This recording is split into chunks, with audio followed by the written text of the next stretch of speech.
Hello বন্ধুরা, আজকে আমি আবার নতুন একটা ভিডিও নিয়ে চলে এসেছি। আজকে আমি আর আমার বউ যাচ্ছি বোলপুরে কোথায় এসেছি জানতে চাও? তাহলে দেখো, এই যে চলে এসেছি কসমো বাজার। এই দিকে আমি বাইকটা পার্কিং করতে গিয়েছিলাম, আর এই দিকে আমার বউ আমার জন্য রোদে অপেক্ষা করছে আমার জন্য। ভিতরে ঢুকে প্রথমে লিফটের কাছে চলে গেলাম। লিফট আসতে অনেক লেট হচ্ছে, তাই সিঁড়ি দিয়ে উপরে চলে গেলাম। উপরে উঠেই দেখি যে সব জিনিসের ওপর 50% ডিসকাউন্ট চলছে, তাই মনটা আরও খুশি হয়ে গেল।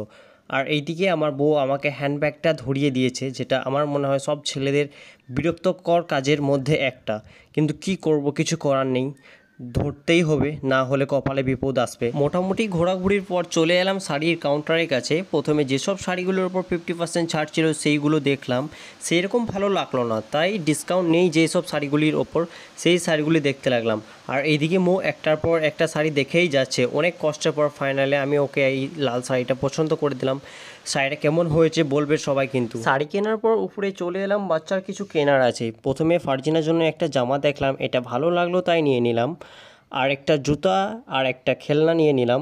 এইদিকে আমার হিরো ভাইপোর জন্য একটা কোট সুইট প্যান্ট নিয়ে নিলাম। মৌ বললো ফার্জিনার জন্য একটা বোতল নেবে, এই দুটো ভালো লাগলো তাই নিয়ে নিলাম। এখনও কিছু আমার জন্য শপিং করেছি, সেইগুলো ভিডিও শ্যুট করা হয়নি। আর আমি অবশেষে ক্যাশ কাউন্টারে চলে এলাম। পেমেন্ট করার পর আমরা চলে এলাম বাইরে বিরিয়ানি খেতে। মৌ বললো কস্তুরিতে বিরিয়ানি খাবে, তাই আমরা চলে এলাম কস্তুরিতে। আর যারা জানো না যে কস্তুরি বিরিয়ানি লোকেশনটা কোথায়, তাদের উদ্দেশ্য বলে দিই যে চৌরাস্তা ব্রিজের সামনে এলেই তোমরা দেখতে পেয়ে যাবে। আর আমি একটা লস্যি আর মৌ একটা স্প্রাইট নিয়ে নিল। তো খেতে খেতে আমরা বাড়ি যাচ্ছি। তো তোমাদেরকে ভিডিওটা কেমন লাগলো সবাই জানাবে, আর কে কোথা থেকে দেখছো অবশ্যই কমেন্টে জানাবে।